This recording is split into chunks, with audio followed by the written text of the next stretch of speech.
Punjabi radio USA ਸਾਰੇ ਸਰੋਤਿਆਂ ਨੂੰ ਬਲਵਿੰਦਰ ਕੌਰ ਵੱਲੋਂ ਪਿਆਰ ਭਰੀ ਸਤਿ ਸ਼੍ਰੀ ਅਕਾਲ। ਪ੍ਰੋਗਰਾਮ ਖਬਰ ਤੇ ਨਜ਼ਰ ਵਿੱਚ ਹੋਣਗੇ ਸਾਡੇ ਨਾਲ ਬਲਤੇਜਬਨ ਦੱਸਣਗੇ ਭਾਰਤ ਵਿੱਚ ਪੰਜਾਬ ਦੇ ਵਿੱਚ ਕੀ ਕੁਝ ਵਾਪਰਿਆ। ਖਬਰਾਂ ਤੇ ਨਜ਼ਰ ਮਾਰਾਂਗੇ। ਖਬਰਾਂ ਤੋਂ ਪਹਿਲਾਂ ਧੰਨਵਾਦ ਸਾਡੇ ਸਪਾਂਸਰ ਦਾ ਜਿਨ੍ਹਾਂ ਨੇ ਇਸ ਪ੍ਰੋਗਰਾਮ ਨੂੰ ਸਪਾਂਸਰ ਕੀਤਾ। ਸਭ ਤੱਕ ਪਹੁੰਚਾਇਆ ਖਾਲਸਾ ਇੰਸ਼ੋਰੈਂਸ ਏਜੰਸੀ ਸੈਨੋਜੇ 4082725000। ਗੁਰਦੀਪ ਸਿੰਘ ਪਿਰਦੀ ਕਲੋਵ ਸਤਨਾਮ ਸਿੰਘ ਸ਼ੇਰਗਿੱਲ ਸਲਮਾ ਰਾਜਵਿੰਦਰ ਸਿੰਘ ਕਾਲੂ ਜੁਬਸਰੀ ਮਨਜੀਤ ਸਿੰਘ ਦਵਾਨਾ ਮਹਾ ਸਿੰਘ ਜੜੀਆ ਫਰਜ਼ਨੋ ਮਨਦੀਪ ਸਿੰਘ ਸੈਨੋਜੇ ਦਰਸ਼ਨ ਸਿੰਘ ਸਲਮਾ ਦਲਜੀਤ ਸਿੰਘ ਅਮਰਜੀਤ ਕੌਰ ਰਘਵੀਰ ਸਿੰਘ ਅਜਮੇਰ ਸਿੰਘ ਮਾਹਲ ਟਰਲਿਕ। ਬਹੁਤ ਧੰਨਵਾਦ ਕਰਦੇ ਹਾਂ। ਪ੍ਰੋਗਰਾਮਾਂ ਨੂੰ ਸਪਾਂਸਰ ਕਰਦੇ ਹੋ, ਸਭ ਤੱਕ ਪਹੁੰਚਾਉਂਦੇ ਹੋ। ਸਾਡੇ ਨਾਲ ਜੁੜ ਚੁੱਕੇ ਨੇ ਬਲਤੇਜ ਬਨੂ ਜੀ। ਸਤਿ ਸ਼੍ਰੀ ਅਕਾਲ, ਸਵਾਗਤ ਹੈ ਜੀ। ਸਤਿ ਸ਼੍ਰੀ ਅਕਾਲ ਜੀ, ਧੰਨਵਾਦ ਜੀ, ਬਹੁਤ ਮਿਹਰਬਾਨੀ।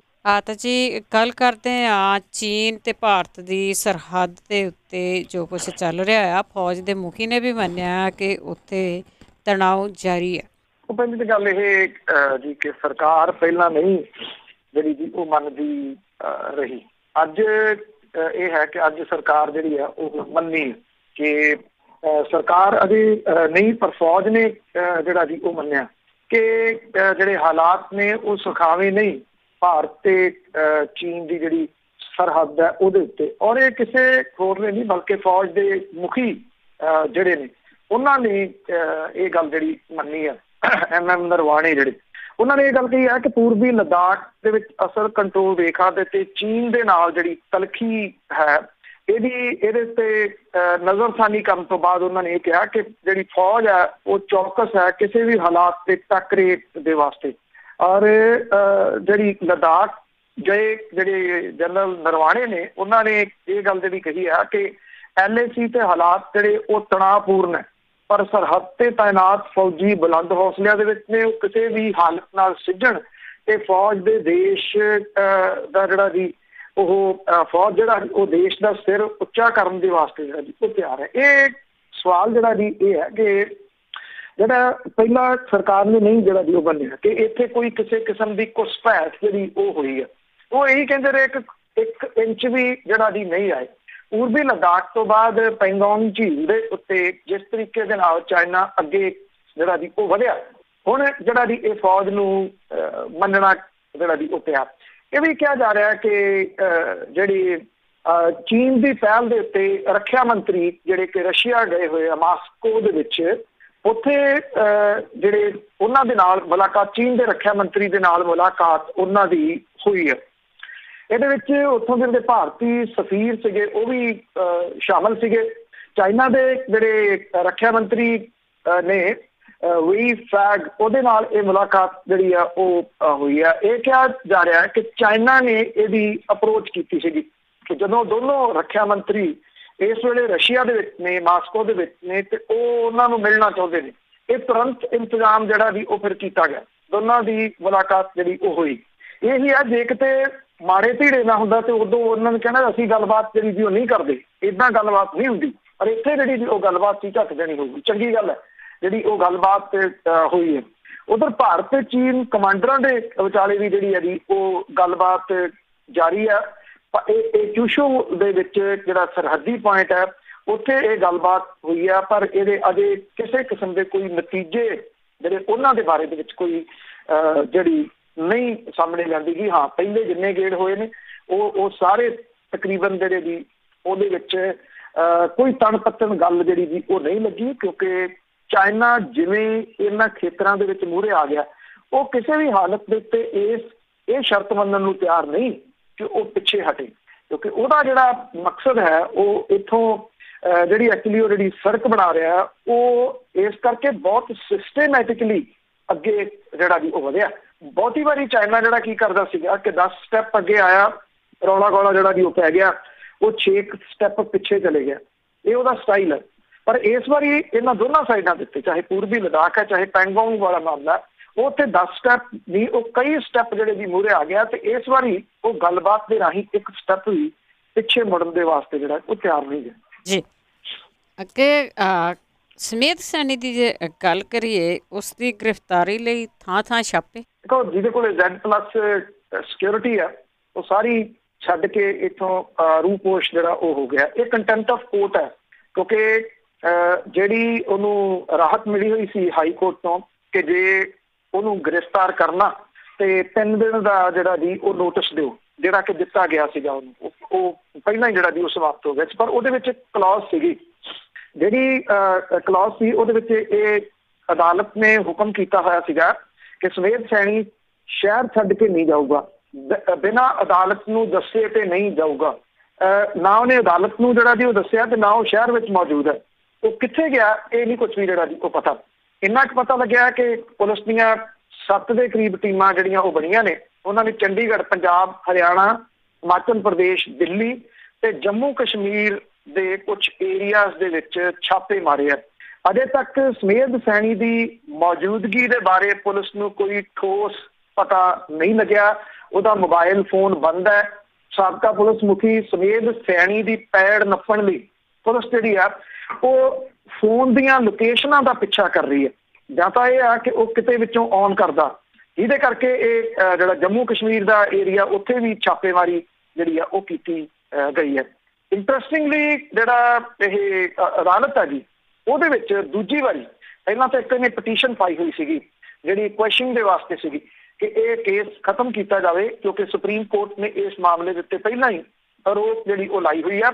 ਮਤਲਬ ਕਿ ਇਹਦੇ ਉੱਤੇ ਉਹਨੇ ਕਿਹਾ ਸੀਗਾ ਕਿ ਇਹਦੇ 'ਚ ਦੁਬਾਰਾ ਮਾਮਲਾ ਦਰਜ ਕਰਨ ਦੀ ਕੋਈ ਲੋੜ ਹੀ ਨਹੀਂ, ਕਿਉਂਕਿ ਪਹਿਲਾਂ ਉਹਨੇ ਖਤਮ ਕੀਤਾ ਹੈ ਸੁਪਰੀਮ ਕੋਰਟ ਨੇ। ਔਰ ਇਹ ਵੀ ਕਿਹਾ ਸੀ ਕਿ ਇਹਦੇ ਵਿੱਚ ਕੋਈ ਠੋਸ ਸਬੂਤ ਨਹੀਂ ਹੈਗੇ। ਪਰ ਪਹਿਲੇ ਮਾਮਲੇ ਦੇ ਵਿੱਚ ਤੇ ਹੁਣ ਦੇ ਮਾਮਲੇ ਦੇ ਵਿੱਚ ਬਹੁਤ ਫਰਕ ਹੈ। ਇਹਦੇ ਵਿੱਚ ਠੋਸ ਸਬੂਤ ਹੈਗੇ ਆ, ਇਹਦੇ ਵਿੱਚ ਆਈ ਵਿਟਨੈਸ ਹੈਗੇ ਆ, ਇਹਦੇ ਵਿੱਚ ਹੁਣ ਵਾਅਦਾ ਮਾਫ ਜਿਹੜੇ ਦੀ ਉਹ ਗਵਾਹ ਹੈਗੇ ਆ। ਉਹ ਜਿਹੜੀ ਪਟੀਸ਼ਨ ਸੀ ਪਹਿਲੀ, ਉਹ ਸੁਣਨ ਤੋਂ ਨਾ ਕਰਤੀ ਸੀਗੀ ਜਸਟਿਸ ਜਿਹੜੇ ਹਾਈ ਕੋਰਟ ਦੇ ਨੇ ਉਹਨਾਂ ਨੇ ਕਿਹਾ ਕਿ ਕਿਸੇ ਹੋਰ ਨੂੰ ਭੇਜੋ, ਮੈਂ ਇਹਦੇ ਉੱਤੇ ਸੁਣਵਾਈ ਨਹੀਂ ਕਰਦੀ। ਇਹਨੇ ਇੱਕ ਬੇਲ ਐਪਲੀਕੇਸ਼ਨ ਜਿਹੜੀ ਦੀ ਉਹ ਲਾਈ ਹੋਈ ਸੀ ਕਿ ਉਹਨੂੰ ਐਂਟੀਸਪੇਟਰੀ ਇਸ ਮਾਮਲੇ ਦੇ ਵਿੱਚ ਦਿੱਤੀ ਜਾਵੇ। ਇਹ ਐਂਟੀਸਪੇਟਰੀ ਜਿਹੜੀ ਐਪਲੀਕੇਸ਼ਨ ਸੀ ਉਹ ਵੀ ਸੁਣਨ ਤੋਂ ਜਿਹੜੇ ਜੱਜ ਨੇ ਤੇ ਉਹ ਪਹਿਲੇ ਵਾਲੇ ਨਹੀਂ ਹੋਰ ਨੇ, ਸੁਬੀਰ ਸਹਿਗਲ ਨੇ ਇਹ ਜਸਟਿਸ, ਉਹਨਾਂ ਨੇ ਇਹ ਅਚਾਨਕ ਆਪਣੇ ਆਪ ਨੂੰ ਕੇਸ ਤੋਂ ਵੱਖ ਕਰ ਲਿਆ।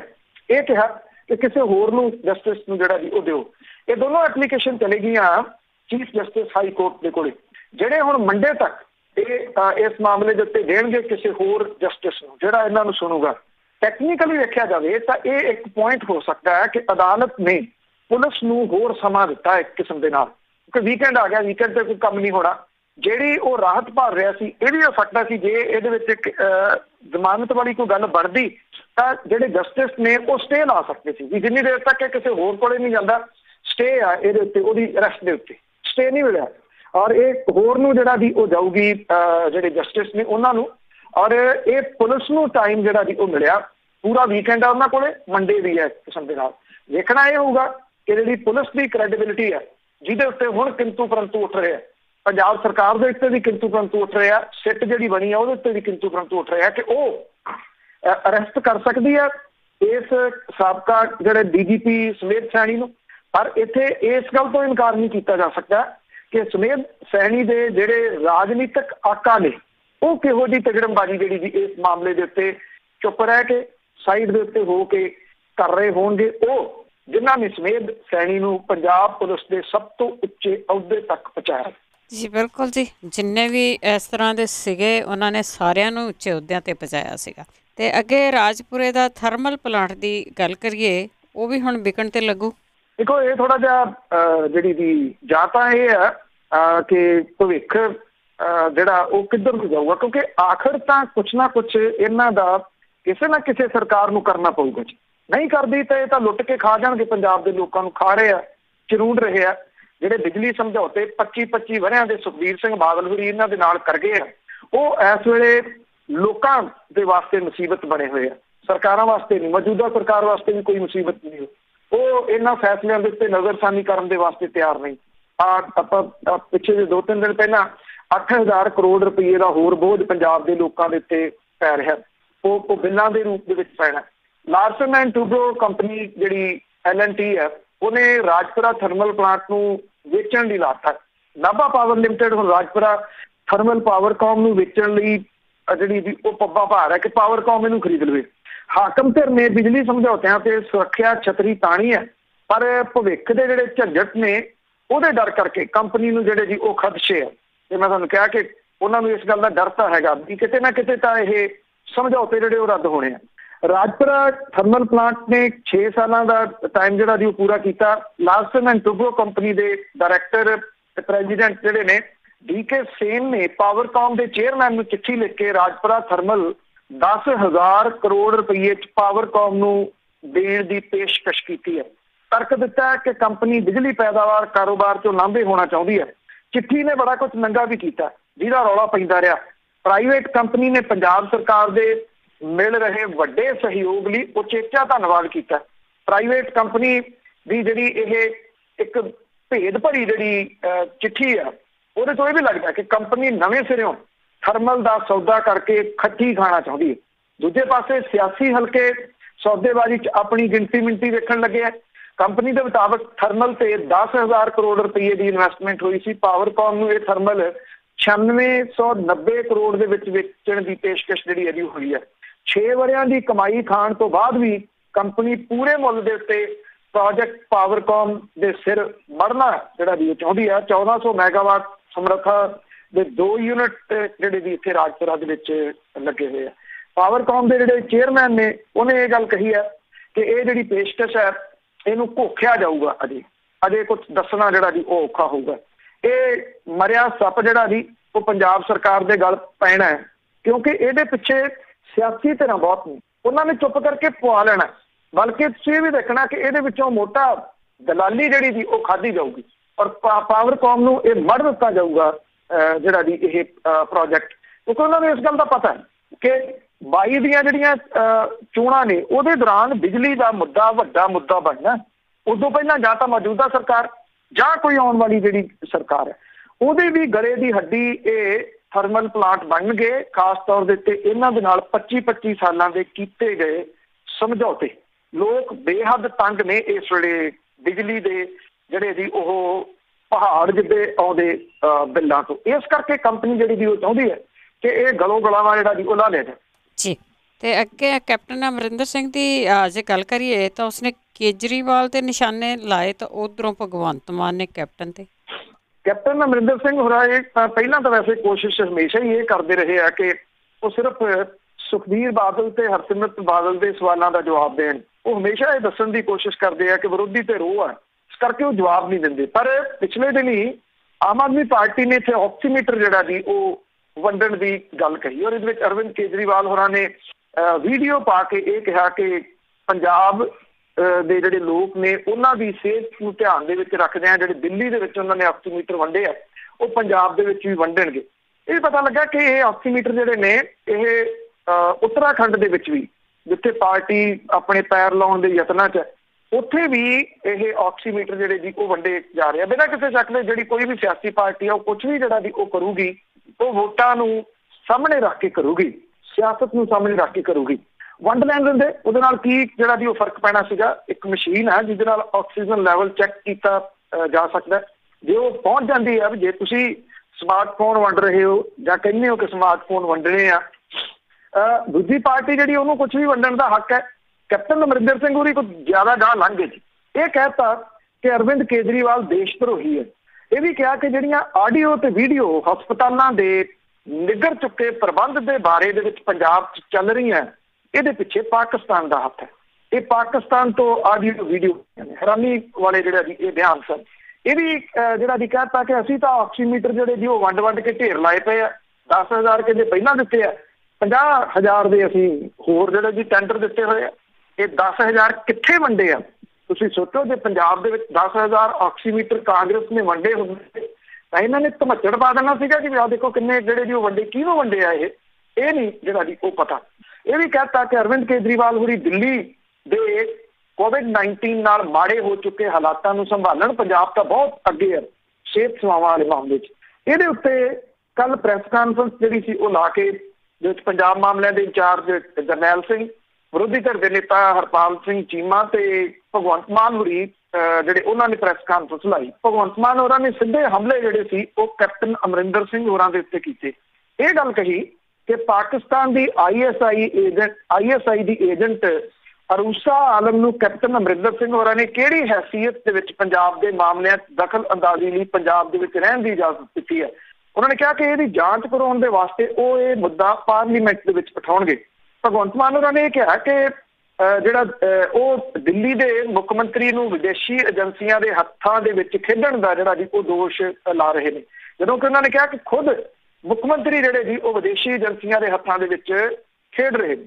ਇਹ ਵੀ ਜਿਹੜੀ ਦੀ ਗੱਲ ਕਹੀ ਕਿ ਉਹ ਪੰਜਾਬ ਉਹਨਾਂ ਨੇ ਕਿਹਾ ਕਿ ਪੰਜਾਬ ਦੇ ਮਸਲਿਆਂ ਬਾਰੇ ਬੋਲਣ, ਪਰ ਕਹਿੰਦੇ ਕਿ ਜਿਹੜੇ ਰਾਜਾ ਸਾਹਿਬ ਨੇ ਉਹ ਦੱਸਣ ਕਿ ਵਿਰੋਧੀ ਮੁਲਕ ਪਾਕਿਸਤਾਨ ਦੀ ਨਾਗਰਿਕ ਨੂੰ ਪੰਜਾਬ ਸਰਕਾਰ ਕਿਹੜੀ ਹੈਸੀਅਤ ਦੇ ਵਿੱਚ ਉਹਦੇ ਤੋਂ ਦਖਲ ਅੰਦਾਜ਼ੀ ਕਰਵਾ ਰਹੇ ਆ। ਭਗਵੰਤ ਮਾਨ ਨੇ ਰੂਸਾ ਆਲਮ ਦਾ ਨਾਮ ਲੈ ਕੇ ਪਲਟਵਾਰ ਜਿਹੜੇ ਵੀ ਕੀਤੇ, ਇਹ ਗੱਲ ਜਿਹੜੀ ਆਖੀ ਕਿ ਜਿਹੜੀਆਂ ਬਦਲੀਆਂ ਹੁੰਦੀਆਂ ਨੇ ਪੰਜਾਬ ਦੇ ਵਿੱਚ ਉਹ ਵੀ ਰੂਸਾ ਆਲਮ ਹੋਰਾਂ ਦੇ ਕਹੇ ਦੇ ਉੱਤੇ ਹੁੰਦੀਆਂ ਨੇ।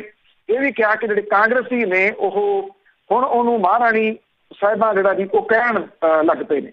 ਇਹ ਕਿਹਾ ਕਿ ਗ੍ਰਹਿ ਮੰਤਰਾਲਾ ਤੇ ਵਿਦੇਸ਼ ਮੰਤਰਾਲਾ ਜਿਹੜਾ ਜੀ ਉਹਦੇ ਤੋਂ ਮੰਗ ਕਰਨਗੇ ਕਿ ਪਤਾ ਲਾਇਆ ਜਾਵੇ ਕਿ ਪਾਕਿਸਤਾਨੀ ਪੱਤਰਕਾਰ ਰੂਸਾ ਆਲਮ ਦੇ ਭਾਰਤੀ ਵੀਜ਼ੇ ਦਾ ਸਟੇਟਸ ਉਹ ਜਨਤਕ ਕਿਉਂ ਨਹੀਂ ਕਰਦੀ।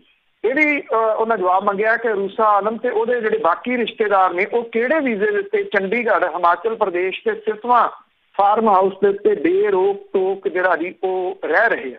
ਹੁਣ ਜਿਹੜਾ ਜੀ ਵੇਖਣਾ ਇਹ ਹੋਊਗਾ ਕਿ ਇਸ ਮਸਲੇ ਦੇ ਉੱਤੇ, ਕਿਉਂਕਿ ਅਕਸਰ ਚੁੱਪ ਵੱਟ ਜਾਂਦੇ ਕੈਪਟਨ ਅਮਰਿੰਦਰ ਸਿੰਘ ਹੋਰੀ ਜਾਂ ਬਹੁਤੇ ਲੋਕ ਇਹ ਕਹਿੰਦੇ ਆ ਕਿ ਉਹਨਾਂ ਦਾ ਨਿੱਜੀ ਇਹ ਮਾਮਲਾ ਹੈ, ਵੀ ਉਹ ਹੁਣ ਜਵਾਬ ਦਿੰਦੇ ਆ ਇਸ ਮਸਲੇ ਦੇ ਉੱਤੇ ਕੁਝ ਜਾਂ ਨਹੀਂ। ਰਾਜਨੀਤੀ ਦੇ ਵਿੱਚ ਦਖਲਅੰਦਾਜ਼ੀ, ਬਦਲੀਆਂ 'ਚ ਦਖਲਅੰਦਾਜ਼ੀ ਤੇ ਉਹਨਾਂ ਦਾ ਆਪਣਾ ਨਿੱਜੀ ਨਹੀਂ ਹੋ ਸਕਦਾ। ਅੱਗੇ ਗੱਲ ਕਰਦੇ ਹਾਂ ਸਾਧੂ ਧਰਮ ਸੋਤ ਦੀ, ਉਸ ਦਾ ਥਾਂ ਥਾਂ ਤੇ ਵਿਰੋਧ। ਐਕਚੁਅਲੀ ਜੀ ਜਿਹੜੇ ਕਿਰਪਾ ਸ਼ੰਕਰ ਨੇ IAS, ਉਹਨਾਂ ਦੀ ਜਿਹੜੀ ਰਿਪੋਰਟ ਹੈ, ਦੇਖੋ ਅਕਸਰ ਸੁਣਨ ਤੋਂ ਆਉਂਦਾ ਕਿ ਸਾਧੂ ਜਿਹੜੇ ਨੇ ਉਹ ਕਿਰਪਾ ਕਰਦੇ ਆ ਤੇ ਇਹ ਸਾਧੂ ਜਿਹੜਾ ਜੀ ਉਹ ਕਿਰਪਾ ਤੋਂ ਡਰ ਰਿਹਾ, ਕਿਉਂਕਿ ਕਿਰਪਾ ਸ਼ੰਕਰ ਨੇ ਜਿਹੜੀ ਹੈ ਜੀ ਉਹ ਰਿਪੋਰਟ ਜਿਹੜੀ ਕਿ ਇਸ ਵੇਲੇ ਵਾਇਰਲ ਹੋ ਗਈ ਹੋਈ ਹੈ ਉਹ ਤਿਆਰ ਕੀਤੀ। ਹੁਣ ਸਰਕਾਰ ਜਿਹੜੀ ਆ ਉਹ ਬਚਣ ਦੇ ਰੌਂ ਦੇ ਵਿੱਚ ਹੈ। ਜਿਹੜੇ ਪੰਜਾਬ ਪ੍ਰਦੇਸ਼ ਕਾਂਗਰਸ ਦੇ ਪ੍ਰਧਾਨ ਨੇ ਸੁਨੀਲ ਜਾਖੜ ਹੋਰੀ, ਉਹਨਾਂ ਨੇ ਇਹ ਕਹਿ ਕੇ ਖਹਿੜਾ ਜਿਹੜਾ ਜੀ ਉਹ ਛਡਵਾਉਣ ਦੀ ਕੋਸ਼ਿਸ਼ ਕੀਤੀ ਹੈ ਕਿ ਇਹ ਪਿਛਲੀ ਗੱਠਜੋੜ ਸਰਕਾਰ ਦੇ ਬੀਜੇ ਕੰਡੇ ਸੀਗੇ ਜਿਹੜੇ ਕਾਂਗਰਸ ਨੂੰ ਚੁਣਨੇ ਪੈ ਰਹੇ ਆ। ਇਹ ਗੱਲ ਜਿਹੜੀ ਵੀ ਕਹੀ ਕਿ ਗੱਠਜੋੜ ਦੀ ਸਰਕਾਰ ਹੁੰਦਿਆਂ ਵਜ਼ੀਫਾ ਘੁਟਾਲੇ ਦੀ ਗੱਲ ਵਿਧਾਨ ਸਭਾ ਦੇ ਵਿੱਚ ਵੀ ਉੱਠੀ ਸੀ। ਉਹਨਾਂ ਨੇ ਉਹ ਰਿਕਾਰਡ ਦਿਖਾਇਆ ਜਿਹਦੇ ਵਿੱਚ ਇਸ ਘੁਟਾਲੇ ਦੀ ਜਾਂਚ ਵਿਜੀਲੈਂਸ ਤੋਂ ਕਰਵਾਏ ਜਾਣ ਦੀ ਗੱਲ ਆਖੀ ਗਈ ਸੀ। ਇਹ ਕਿਹਾ ਕਿ ਹੁਣ ਜਿਹੜੀ ਇਹਦੀ ਜਾਂਚ ਹੈ ਉਹ ਚੀਫ ਸੈਕਟਰੀ ਕਰ ਰਹੇ ਨੇ। ਚੀਫ ਸੈਕਟਰੀ ਹੋਰਾਂ ਨੇ ਕਿਉਂਕਿ ਅੱਗੇ 3 IAS ਅਫਸਰਾਂ ਦੀ ਡਿਊਟੀ ਲਾਈ ਆ। ਇਹ ਤਿੰਨੇ IAS ਅਫਸਰ ਜਿਹੜੇ ਨੇ ਜੀ ਉਹ ਕਿਰਪਾ ਸ਼ੰਕਰ ਸਰੋਜ ਜਿਨ੍ਹਾਂ ਨੇ ਜਾਂਚ ਕੀਤੀ ਹੈ ਉਹਨਾਂ ਤੋਂ ਜੂਨੀਅਰ ਨੇ। ਉਹ ਹੁਣ ਸੀਨੀਅਰ ਬੰਦੇ ਦੀ ਗੱਲ ਕਿਵੇਂ ਕੱਟਣਗੇ, ਆਪਣੇ ਆਪ ਦੇ ਵਿੱਚ ਸਵਾਲ ਜਿਹੜਾ ਜੀ ਉਹ ਹੋਊਗਾ। ਇਹ ਆਖਿਆ ਗਿਆ ਕਿ ਸੋਮਵਾਰ ਜਾਂ ਮੰਗਲਵਾਰ ਤੱਕ ਇਹ ਰਿਪੋਰਟ ਜਿਹੜੀ ਉਹ ਆ ਸਕਦੀ ਹੈ। ਬੇਸ਼ੱਕ ਆਪਣੇ ਬਚਾਅ ਕਰਨ ਦੇ ਵਾਸਤੇ ਸਾਧੂ ਧਰਮ ਸੋਤ ਕੈਮਰਿਆਂ ਦੇ ਮੂਹਰੇ ਤਾਂ ਆਉਂਦਾ, ਨਾਲ ਇੱਕ ਫਾਈਲ ਦੀ ਰੱਖ ਲੈਂਦਾ, ਇਹ ਦਿਖਾਉਂਦਾ ਕਿ ਮੇਰੇ ਕੋਲੇ ਸਾਰੇ ਸਬੂਤ ਜਿਹੜੇ ਜੀ ਉਹ ਪਏ ਨੇ, ਕੱਲੀ ਕੱਲੀ ਚੀਜ਼ ਦਾ ਹਿਸਾਬ ਜਿਹੜਾ ਜੀ ਉਹ ਪਿਆ, ਪਰ ਉਹ ਫਾਈਲ ਖੋਲਦੇ ਨਹੀਂ। ਵੀ ਜਦੋਂ ਜਾਂਚ ਜਿਹੜੀ ਉਹ ਖੁੱਲ ਗਈ ਤੇ ਫਾਈਲ ਖੋਲ ਕੇ ਦਿਖਾ ਦਿਓ ਜਿਹੜਾ ਹਿਸਾਬ ਕਿਤਾਬ ਹੈਗਾ, ਉਹ ਦਿਖਾਉਣ ਦੇ ਵਾਸਤੇ ਤਿਆਰ ਨਹੀਂ। ਉਹਨੂੰ ਆਸ ਇਸ ਗੱਲ ਦੀ ਹੈ ਕਿ ਕਲੀਨ ਚਿੱਟ ਜਿਹੜੀ ਹੈ ਜੀ ਉਹ ਸੁਨੀਲ ਜਾਖੜ ਹੋਰੀ ਤਾਂ ਦੇ ਰਹੇ ਆ ਤੇ ਮੁੱਖ ਮੰਤਰੀ ਕੈਪਟਨ ਅਮਰਿੰਦਰ ਸਿੰਘ ਹੋਰਾਂ ਤੋਂ ਵੀ ਸ਼ਾਇਦ ਉਹਨੂੰ ਕਲੀਨ ਚਿੱਟ ਜਿਹੜੀ ਜੀ ਉਹ ਮਿਲ ਜੇ। ਪਰ ਇਹ ਸਾਧੂ ਸਿੰਘ ਧਰਮਸੋਤ ਦਾ ਜਿਹੜਾ ਵਿਰੋਧ ਹੈ ਉਹ ਥਾਂ ਥਾਂ ਦੇ ਉੱਤੇ ਜ਼ਰੂਰ ਜਿਹੜਾ ਵੀ ਹੋ ਰਿਹਾ। ਵਿਰੋਧੀ ਧਿਰਾਂ ਜਿਹੜੀਆਂ ਨੇ ਜਿਹਦੇ ਵਿੱਚ ਆਮ ਆਦਮੀ ਪਾਰਟੀ ਮੁੱਖ ਵਿਰੋਧੀ ਧਿਰ ਹੈ ਤੇ ਅਕਾਲੀ ਦਲ ਬਾਦਲ ਜਿਹੜੀ ਵਿਰੋਧੀ ਧਿਰ ਹੈ, ਉਹ ਥਾਂ ਥਾਂ ਦੇ ਉੱਤੇ ਰੋਸ ਮੁਜ਼ਾਹਰੇ ਜਿਹੜੇ ਪੰਜਾਬ ਦੇ ਸਾਰੇ ਸ਼ਹਿਰਾਂ ਦੇ ਵਿੱਚ ਤਕਰੀਬਨ ਜਿਹੜਾ ਕਰ ਰਹੇ ਆ, ਜਿਹਦੇ ਵਿੱਚ ਪੁਤਲੇ ਫੂਕੇ ਜਾ ਰਹੇ ਆ ਸਾਧੂ ਧਰਮਸੋਤ ਦੇ। ਬੈਂਸ ਭਰਾ ਵੀ ਇਹਦੇ ਵਿੱਚ ਜਿਹੜਾ ਜੀ ਉਹ ਕੁੱਦੇ ਹੋਏ ਆ ਔਰ ਉਹ ਹੁਣ ਪਟਿਆਲੇ ਆ ਕੇ ਧਰਨਾ ਜਿਹੜਾ ਜੀ ਉਹ ਦੇਣਗੇ, ਕਿਉਂਕਿ ਵਿਰੋਧੀ ਧਿਰਾਂ ਇਸ ਮਸਲੇ ਨੂੰ ਇੰਨਾ ਸੌਖਿਆ ਨਹੀਂ ਜਾਣ ਦੇਣਾ ਚਾਹੁੰਦੀਆਂ। ਇੱਕ ਤਾਂ ਬਾਈ ਵੱਲ ਨੂੰ ਕਿਉਂਕਿ ਪੰਜਾਬ ਵੱਧ ਰਿਹਾ ਚੋਣਾਂ ਵੱਲ ਨੂੰ, ਔਰ ਦੂਸਰਾ ਇਹ ਮੁੱਦਾ ਜਿਹੜਾ ਜੁੜਿਆ ਹੋਇਆ ਦਲਿਤ ਭਾਈਚਾਰੇ ਦੇ ਨਾਲ, ਜਿਹਦਾ ਇੱਕ ਬਹੁਤ ਵੱਡਾ ਵੋਟ ਬੈਂਕ ਹੈ ਇੱਥੇ ਪੰਜਾਬ ਦੇ ਵਿੱਚ। ਜੇ ਕਾਂਗਰਸ ਜਿਹੜੀ ਆ ਉਹਨੇ ਇਸ ਮਸਲੇ ਦੇ ਉੱਤੇ ਕੋਈ ਫੈਸਲਾ ਜਿਹੜਾ ਜੀ ਨਾ ਲਿਆ, ਸਖਤ ਫੈਸਲਾ ਨਾ ਲਿਆ, ਤੇ ਬਿਨਾਂ ਕਿਸੇ ਸ਼ੱਕ ਦੇ ਇਹ ਜਿਹੜਾ ਖੋਰਾ ਹੈ ਉਹਦੇ ਦਲਿਤ ਵੋਟ ਬੈਂਕ ਨੂੰ ਪੰਜਾਬ ਦੇ ਵਿੱਚ ਲੱਗਣ ਤੋਂ ਫਿਰ ਕੋਈ ਰੋਕ ਨਹੀਂ ਸਕਦਾ, ਕਿਉਂਕਿ ਇਹ ਮਸਲਾ ਜਿਹੜਾ ਜੀ ਉਹ ਉਭਾਰ ਰਹੀਆਂ ਨੇ ਵਿਰੋਧੀ ਧਿਰਾਂ ਔਰ ਉਭਾਰਨ ਦੇ ਯਤਨਾਂ ਦੇ ਵਿੱਚ ਨੇ, ਕਿਉਂਕਿ ਉਹਨਾਂ ਨੂੰ ਇਹ ਪਤਾ ਕਿ ਜੇ ਇਹ ਮਸਲਾ ਉੱਭਰਦਾ ਤਾਂ ਇਹ ਵੋਟ ਬੈਂਕ ਜਿਹੜਾ ਕਿ ਪਿਛਲੇ ਸਮੇਂ ਦੇ ਦੌਰਾਨ ਜੇ ਦੇਖਿਆ ਜਾਵੇ ਤਾਂ ਕਾਂਗਰਸ ਦੇ ਹੱਥੋਂ ਕਾਫੀ ਹੱਦ ਤੱਕ ਖਿਸਕਿਆ ਵੀ ਹੈ। ਇੱਕ ਵਾਰੀ ਖਾਸ ਤੌਰ ਦੇ ਉੱਤੇ ਚੌਧਰੀ ਜਗਜੀਤ ਸਿੰਘ ਹੋਰਾਂ ਦੀ ਕਾਰਨ ਜਿਹੜਾ ਜੀ ਦੁਆਬੇ ਦੇ ਵਿੱਚੋਂ ਇਹ ਵੋਟ ਬੈਂਕ ਵੱਡੀ ਗਿਣਤੀ ਦੇ ਵਿੱਚ ਜਿਹੜਾ ਜੀ ਉਹ ਖਿਸਕ ਗਿਆ ਸੀ। ਇਸ ਵੋਟ ਬੈਂਕ ਦੇ ਉੱਤੇ ਨਿਗਾਹ ਜਿਹੜੀ ਉਹ ਵਿਰੋਧੀ ਧਿਰਾਂ ਦੀ ਹੈ, ਜਿਹਦੇ ਕਰਕੇ ਇਹ ਮਾਮਲਾ ਬਹੁਤ ਵੱਡੇ ਪੱਧਰ ਦੇ ਉੱਤੇ ਪੰਜਾਬ 'ਚ ਭਖਦਾ ਤੁਰਿਆ ਜਾ ਰਿਹਾ ਜੀ। ਤੇ ਅੱਗੇ ਬੰਗਲਾ ਸਾਹਿਬ ਗੁਰਦੁਆਰਾ ਦੀ ਗੱਲ ਕਰਦੇ ਹਾਂ। 10ਵੇਂ ਗ੍ਰੰਥ ਦੇ ਸਮਰਥਕ ਤੇ ਵਿਰੋਧੀ ਆਮੋ ਸਾਹਮਣੇ। ਐਕਚੁਅਲੀ ਜਿਸ ਦਿਨ ਉੱਥੇ 10ਵੇਂ ਗ੍ਰੰਥ ਦੀ ਜਿਹੜੀ ਕਥਾ ਦੀ ਗੱਲ ਚੱਲੀ ਸੀ, ਆਪਾਂ ਉਦੋਂ ਵੀ ਜਿਹੜੀ ਦੀ ਉਹ ਗੱਲ ਕੀਤੀ ਸੀਗੀ ਕਿ ਇਹਦਾ ਮਕਸਦ ਜਿਹੜਾ ਹੈ ਨਾ ਜੀ, ਉਹ ਦੁਫੇੜ ਪਾਉਣਾ ਕਿ ਇਹ ਆਪਸ ਦੇ ਵਿੱਚ ਜਿਹੜਾ ਜੀ ਉਹ ਛਿੱਤਰ ਪਤਾੰਗ ਕਰਦੇ ਰਹਿਣ। ਇੱਥੇ ਉਹ ਬਾਬਾ ਬੰਤਾ ਸਿੰਘ ਹੈ, ਜਿਹਦੇ ਵੱਲੋਂ ਬੰਗਲਾ ਸਾਹਿਬ ਗੁਰਦੁਆਰੇ ਦੇ ਵਿੱਚ ਬਚਿੱਤਰ ਨਾਟਕ ਤੇ 10ਵੇਂ ਗ੍ਰੰਥ ਦੀ ਕਥਾ ਜਿਹੜੀ ਉਹ ਕੀਤੀ ਜਾ ਰਹੀ ਹੈ। ਇਹਦਾ ਕਿਉਂਕਿ ਜਦੋਂ ਜੋਗਿੰਦਰ ਸਿੰਘ ਵੇਦਾਂਤੀ ਸੀ ਜਥੇਦਾਰ, ਉਦੋਂ ਹੁਕਮਨਾਮਾ ਜਿਹੜਾ ਜੀ ਉਹ ਆਇਆ ਸੀਗਾ ਕਿ ਇਹ ਜਿਹੜੇ ਵਿਵਾਦਤ ਹੈ, ਇਸ ਕਰਕੇ ਜਦੋਂ ਤੱਕ ਇਹਦੇ ਉੱਤੇ ਕੋਈ ਫੈਸਲਾ ਨਹੀਂ ਹੋ ਜਾਂਦਾ, ਇਹਨੂੰ ਕਿਸੇ ਗੁਰਦੁਆਰੇ ਦੇ ਵਿੱਚ ਜਿਹੜਾ ਜੀ ਪ੍ਰਚਾਰਿਆ ਪ੍ਰਸਾਰਿਆ ਨਾ ਜਾਵੇ। ਇਹਦੇ ਬਾਵਜੂਦ ਦਿੱਲੀ ਦੇ ਬੰਗਲਾ ਸਾਹਿਬ ਗੁਰਦੁਆਰੇ ਦੇ ਵਿੱਚ ਜਾਣਬੁੱਝ ਕੇ ਕਹਿ ਲਓ ਬਚਿੱਤਰ ਨਾਟਕ ਤੇ 10ਵੇਂ ਗ੍ਰੰਥ ਦੀ ਕਥਾ ਜਿਹੜੀ ਦੀ ਉਹ ਸ਼ੁਰੂ ਕਰਵਾ ਦਿੱਤੀ ਗਈ। ਹੁਣ ਇਹਦਾ ਜਿਹੜਾ ਵਿਰੋਧ ਕਰਨ ਵਾਲੇ ਆ ਉਹ ਵੀ ਆ ਗਏ। ਉਹਨਾਂ ਨੇ ਬੰਗਲਾ ਸਾਹਿਬ ਗੁਰਦੁਆਰੇ ਦੇ ਬਾਹਰ ਹੱਥਾਂ ਦੇ ਵਿੱਚ ਜਿਹੜੇ ਉਹ ਮਾਟੋ ਫੜ ਕੇ ਬੰਤਾ ਸਿੰਘ ਦਾ ਵਿਰੋਧ ਕੀਤਾ ਤੇ ਇਸ ਕਥਾ ਦਾ ਜਿਹੜਾ ਸੀਗਾ ਜੀ ਉਹ ਵਿਰੋਧ ਕੀਤਾ। ਜਿਹੜੇ ਇਹ ਕਥਾ ਸੁਣਨ ਵਾਲੇ ਆ ਉਹ ਦੂਜੇ ਪਾਸੇ ਤੋਂ ਆ ਗਏ ਔਰ ਆਮੋ ਸਾਹਮਣੇ ਜਿਹੜੇ ਸੀ ਇਹ ਸਾਰੇ ਹੋ ਗਏ। ਤੂੰ ਮੈਂ ਕਾਫੀ ਜਿਹੜੀ ਦੀ ਉਹ ਤਿੱਖੀ ਹੋ ਗਈ ਇੱਥੇ ਬੰਗਲਾ ਸਾਹਿਬ ਗੁਰਦੁਆਰੇ।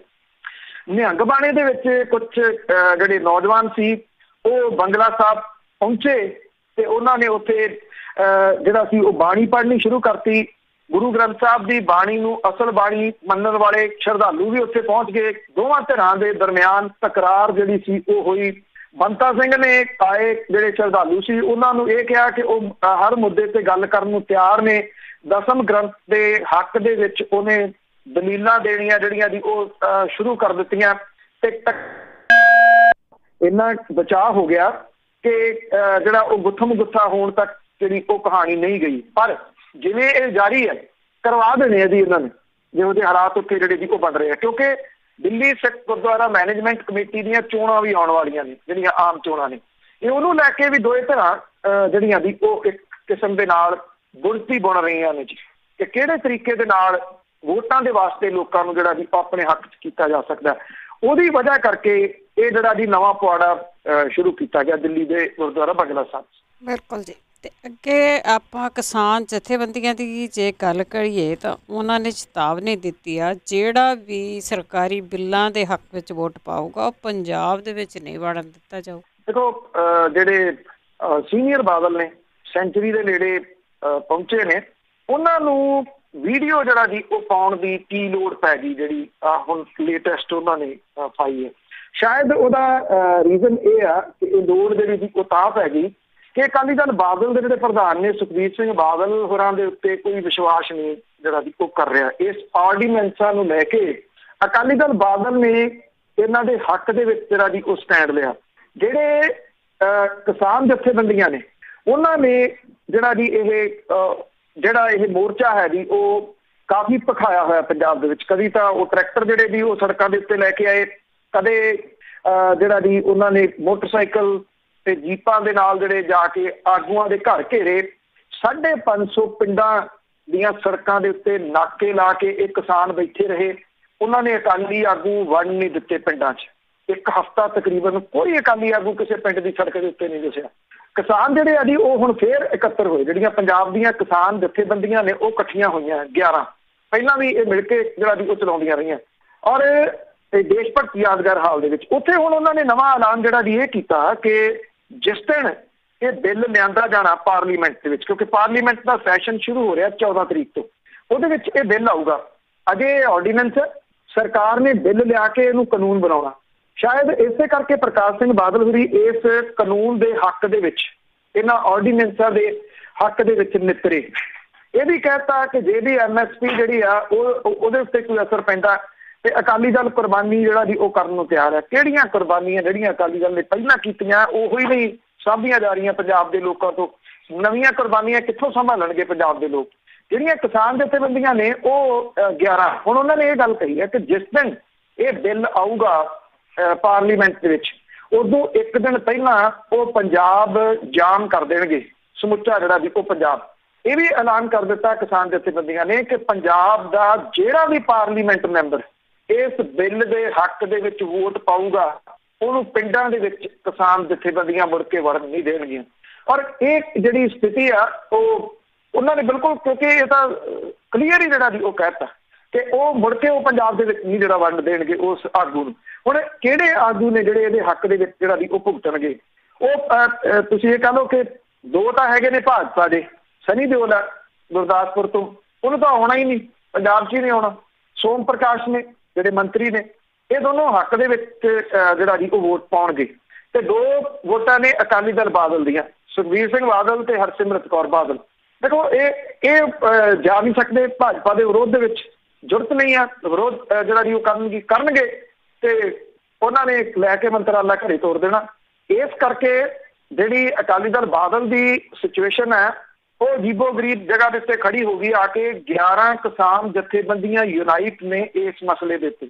ਜੇ ਇੱਕ ਅੱਧੀ ਕਿਸਾਨ ਜਥੇਬੰਦੀ ਦਾ ਇਹ ਫੈਸਲਾ ਹੁੰਦਾ ਤੇ ਇਹ ਕਿਹਾ ਜਾਂਦਾ ਕੋਈ ਨਹੀਂ, ਬਾਕੀ ਜਿਹੜੀਆਂ ਕਿਸਾਨ ਜਥੇਬੰਦੀਆਂ ਜਿਹੜੀਆਂ ਉਹ ਖੜੀਆਂ ਨੇ, ਇਹ ਸਾਰੀਆਂ ਇਕੱਠੀਆਂ ਹੋ ਗਈਆਂ 11 ਕਿਸਾਨ ਜਥੇਬੰਦੀਆਂ ਤੇ ਸਿੱਧਾ ਜਿਹੜਾ ਜੀ ਉਹ ਕਹਿ ਦਿੱਤਾ ਕਿ ਹੁਣ ਤੁਸੀਂ ਇਸ ਬਿੱਲ ਦੇ ਹੱਕ ਦੇ ਵਿੱਚ ਭੁਗਤ ਕੇ ਜਿਹੜਾ ਜੀ ਉਹ ਵਿਖਾਓ।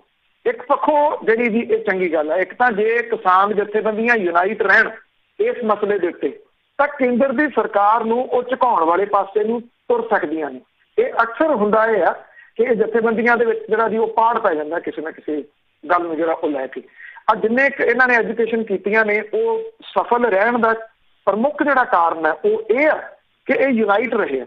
ਔਰ ਲੋਕਾਂ ਨੇ ਵੀ ਜਿਹੜਾ ਜੀ ਉਹ ਸਾਥ ਇਹਨਾਂ ਦਾ ਲਗਾਤਾਰ, ਤਾਂ ਤੁਸੀਂ ਕਿਸੇ ਜਗ੍ਹਾ ਤੋਂ ਇੱਦਾਂ ਦੀ ਕੰਪਲੇਂਟ ਨਹੀਂ ਸੁਣੀ ਹੋਣੀ ਜੇ ਲੋਕ ਇਹ ਕਹਿੰਦੇ ਜੀ ਤੁਸੀਂ ਰਾਹ ਰੋਕ ਕੇ ਬਹਿ ਗਏ, ਕਿਉਂਕਿ ਜੇ ਟਰੈਕਟਰ ਵੀ ਲਿਆਂਦੇ ਉਹ ਸਿਸਟਮੈਟਿਕਲੀ ਲਿਆਂਦੇ, ਰਾਹ ਜਿਹੜੇ ਜੀ ਉਹ ਨਹੀਂ ਰੁਕੇ। ਇਹ ਇਸ ਪੱਖੋਂ ਇਹ ਇਹਨਾਂ ਦਾ ਨਵਾਂ ਜਿਹੜਾ ਜੀ ਉਹ ਤਰੀਕਾ ਕਾਫੀ ਹੱਦ ਤੱਕ ਸਫਲ ਰਿਹਾ। ਜੇ ਇਕੱਠੀਆਂ ਰਹਿੰਦੀਆਂ ਨੇ ਜਥੇਬੰਦੀਆਂ ਤੇ ਬਿਨਾਂ ਕਿਸੇ ਸ਼ੱਕ ਦੇ ਵੀ ਫਿਰ ਕੇਂਦਰ ਦੀ ਸਰਕਾਰ ਨੂੰ ਇਹਦੇ ਸੰਬੰਧੀ ਸੋਚਣਾ ਪਊਗਾ, ਜਿਹੜੀ ਕਿ ਅਜੇ ਸੋਚਣ ਦੇ ਵਾਸਤੇ ਤਿਆਰ ਨਹੀਂ, ਕਿਉਂਕਿ ਉਹਨਾਂ ਨੂੰ ਪਤਾ ਹੈ ਕਿ ਲੋਕਾਂ ਨੂੰ, ਕਿਸਾਨਾਂ ਨੂੰ ਗੁੰਮਰਾਹ ਕਰਨ ਦੇ ਵਾਸਤੇ ਪ੍ਰਕਾਸ਼ ਸਿੰਘ ਬਾਦਲ ਹੋਰਾਂ ਵਰਗੇ ਅਜੇ ਬੈਠੇ ਆ ਜੀ, ਜਿਹੜੇ ਵੀਡੀਓ ਪਾਉਂਦੇ। ਜੀ ਬਿਲਕੁਲ, ਬੜਾ ਕੁਝ ਕਰਨਗੇ ਹਜੇ। ਅਖੀਰ ਦੇ ਵਿੱਚ ਬਿਹਾਰ ਦੀਆਂ ਚੋਣਾਂ ਦੀ ਗੱਲ ਕਰੀਏ, ਉਸ ਤੋਂ ਪਹਿਲਾਂ ਉਥਲ ਪੁਥਲ ਹੋਣ ਦੇ ਅਸਾਰ? ਦੇਖੋ ਬਿਹਾਰ ਦੇ ਵਿੱਚ ਇਲੈਕਸ਼ਨ ਜਿਹੜੀਆਂ ਨੇ ਉਹ ਅਕਤੂਬਰ ਜਾਂ ਨਵੰਬਰ ਦੇ ਮਹੀਨੇ ਦੇ ਵਿੱਚ ਹੋਣ ਦੇ ਆਸਾਰ ਨੇ। ਉਹਦੇ ਉੱਤੇ ਨਿਗਾਹ ਜਿਹੜੀ ਇਹਦੀ ਉਹ ਲੱਗੂਗੀ, ਕਈ ਪੁਆਇੰਟ ਆਫ ਵਿਊ ਤੋਂ ਜਿਹੜੀ ਵੀ ਉਹ ਲੱਗੂਗੀ। ਇਸ ਕਰਕੇ ਲੱਗੂਗੀ ਕਿ ਉੱਥੇ NDA ਗੱਠਜੋੜ ਦੀ ਸਰਕਾਰ ਹੈ। ਨਿਤਿਸ਼ ਕੁਮਾਰ ਜਿਹੜੇ ਪਹਿਲਾਂ UPA ਦਾ ਪਾਰਟ ਸੀਗੇ, ਬਾਅਦ ਦੇ ਵਿੱਚ ਉਹ ਛਾਲ ਮਾਰ ਕੇ ਭਾਜਪਾ ਵੱਲ ਨੂੰ ਹੋ ਤੁਰੇ।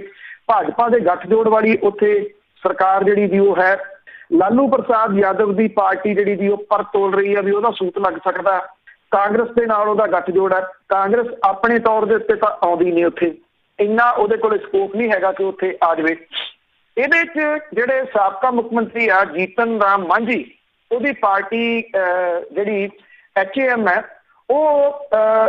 ਉਹਨੇ ਜੁਆਇਨ ਕਰ ਲਿਆ ਹੁਣ NDA ਨੂੰ, ਮਤਲਬ ਕਿ ਉਹ ਆ ਗਈ ਨਿਤਿਸ਼ ਕੁਮਾਰ ਦੇ ਨਾਲ। ਨਿਤਿਸ਼ ਕੁਮਾਰ ਦੇ ਨਾਲ ਆਉਣ ਦੇ ਨਾਲ ਜਿਹੜੀ ਲੋਕ ਜਨਸ਼ਕਤੀ ਪਾਰਟੀ ਹੈ ਰਾਮ ਵਿਲਾਸ ਪਾਸਵਾਨ ਵਾਲੀ, ਉਹਦੇ ਵਿਰੁੱਧ ਜਿਹੜਾ ਜੀ ਉਹ ਬੋਲਣ ਲੱਗੀ, ਕਿਉਂਕਿ ਜਿਹੜੀ ਰਾਮ ਵਿਲਾਸ ਪਾਸਵਾਨ ਵਾਲੀ ਪਾਰਟੀ ਹੈ ਜੀ ਉਹਦਾ ਜੋੜ ਭਾਜਪਾ ਦੇ ਨਾਲ ਉਹਦਾ ਵੀ ਹੈਗਾ। ਬਿਹਾਰ ਦੇ ਵਿੱਚ ਹੀ ਉਹਦੀ ਗਰਾਊਂਡ ਹੈ ਉਹਦੀ ਵੀ।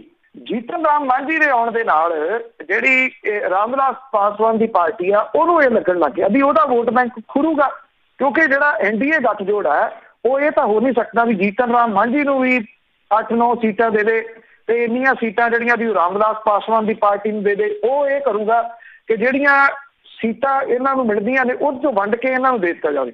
ਹੁਣ ਜੀਤਨ ਰਾਮ ਮਾਂਝੀ ਨੇ ਜਿਹੜਾ ਵੀ ਉਹ ਇਹ ਗੱਲ ਕਹਿਤੀ ਕਿ ਜੇ ਰਾਮ ਵਿਲਾਸ ਪਾਸਵਾਨ ਦੀ ਪਾਰਟੀ ਜਿਹੜੀ ਆ ਉਹ JDU ਜਿਹੜੀ ਨਿਤਿਸ਼ ਕੁਮਾਰ ਦੀ ਪਾਰਟੀ ਆ ਜਨਤਾ ਦਲ ਯੂਨਾਈਟਿਡ, ਉਹਦੇ ਵਿਰੁੱਧ ਨਾਮਜ਼ਦਗੀ ਭਰਦੀ ਹੈ ਤਾਂ ਜੀਤਨ ਰਾਮ ਮਾਂਝੀ ਨੇ ਕਿਹਾ ਕਿ ਸਾਡੀ ਪਾਰਟੀ ਜਿਹੜੀ ਆ ਉਹ ਰਾਮ ਵਿਲਾਸ ਪਾਸਵਾਨ ਦੀ ਪਾਰਟੀ ਦੇ ਖਿਲਾਫ ਆਪਣੇ ਉਮੀਦਵਾਰ ਜਿਹੜੇ ਜੀ ਉਹ ਉਭਾਰੂਗੀ ਜਾਂ ਖੜੇ ਕਰੂਗੀ। ਇਹ ਜਿਹੜਾ ਸਿਆਸੀ ਸਮੀਕਰਨ ਬਣਦਾ ਨਵਾਂ ਜਿਹੜਾ ਜੀ ਬਣਨ ਲੱਗਿਆ, ਇਹਦੇ ਨਾਲ ਵਿਧਾਨ ਸਭਾ ਦੀਆਂ ਚੋਣਾਂ ਦੇ ਵਿੱਚ ਉਥਲ ਪੁਥਲ ਜਿਹੜੀ ਆ ਜੀ ਉਹ ਹੋ ਸਕਦੀ ਹੈ।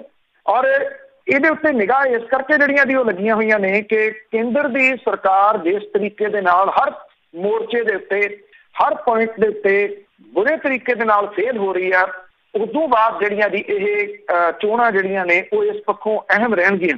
ਕਿ ਨਿਤਿਸ਼ ਕੁਮਾਰ ਹੋਰਾਂ ਦੀ ਬੇੜੀ ਜਿਹੜੀ ਆ ਜੀ ਉਹ ਭਾਰਤੀ ਜਨਤਾ ਪਾਰਟੀ ਪਾਰ ਲਾਉਂਦੀ ਆ, ਫਿਰ ਉਹ ਮੁੱਖ ਮੰਤਰੀ ਬਣਦੇ ਆ ਜਾਂ ਜਿਹੜਾ ਜੀ ਉਹ ਨਹੀਂ ਬਣਦੇ। ਇੱਥੇ ਇੱਕ ਗੱਲ ਜਿਹੜੀ ਉਹ ਨਹੀਂ ਭੁੱਲੀ ਜਾ ਸਕਦੀ ਕਿ ਜਿਹੜੇ ਲੋਕਡਾਊਨ ਸੀਗਾ ਇਹਦੇ ਦੌਰਾਨ ਜਿਹੜੇ ਮਜ਼ਦੂਰ ਤੁਰ ਤੁਰ ਕੇ ਆਪਣੇ ਸੂਬਿਆਂ ਨੂੰ ਗਏ, ਉਹਦੇ ਵਿੱਚ ਬਹੁਤ ਵੱਡੀ ਇੱਕ ਗਿਣਤੀ ਬਿਹਾਰੀਆਂ ਦੀ ਜਿਹੜੀ ਉਹ ਜ਼ਰੂਰ ਸੀਗੀ।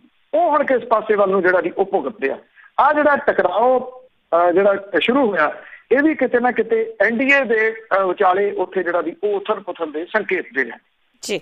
ਬੜੀ ਮਿਹਰਬਾਨੀ ਬਲਤੇਜ ਪੰਨੂ ਜੀ, ਧੰਨਵਾਦ ਜੀ, ਸਤਿ ਸ਼੍ਰੀ ਅਕਾਲ ਜੀ। ਤੇ ਸਰੋਤੇ ਸਰ ਬਲਤੇਜ ਪੰਨੂ ਜੀ ਸਾਡੇ ਨਾਲ ਜੋੜਦੇ ਨੇ, ਕਰਦੇ ਨੇ ਖਬਰਾਂ। ਇਸੇ ਦੇ ਨਾਲ ਸਾਡਾ ਅੱਜ ਦਾ ਬੁਲਟਨ ਇੱਥੇ ਸਮਾਪਤ। ਬਲਵਿੰਦਰ ਕੌਰ ਵੱਲੋਂ ਵੀ ਆਪ ਸਭ ਨੂੰ ਹੀ ਸਤਿ ਸ੍ਰੀ ਅਕਾਲ।